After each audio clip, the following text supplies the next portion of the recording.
Hujan deras disertai angin kencang menyebabkan satu pohon besar roboh dan menimpa satu rumah warga di Kelurahan Majasari, Kecamatan Prabu Muli Selatan.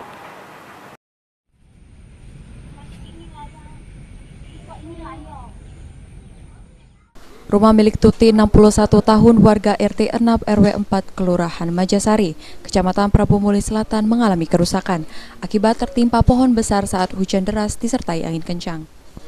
Saat kejadian, rumah dihuni oleh anaknya Tuti saat pohon tumbang dan menimpa rumahnya. Sang anak langsung berlari untuk menyelamatkan diri. Hujan kan, angin deras. Nah tiba-tiba batang nih bergoyang. Tahu-tahu nyampak limpa rumah. Aku di dalam terkejut, langsung berlari aku ke belakang.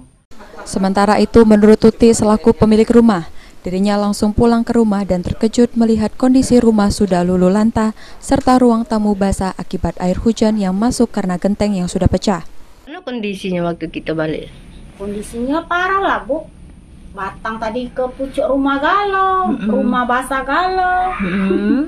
Nah itulah panik aku nengoknya. Sampai sini aku melapor ke RT. Langsung di RT ke sini melihat. Itu semalam. Pasca kejadian, tim dari BPBD langsung turun ke lokasi setelah menerima laporan. Selain itu, Tuti juga berharap mendapatkan perhatian dan bantuan dari pemerintah Kota Prabu Muli. Beni Firdaus, PAL TV.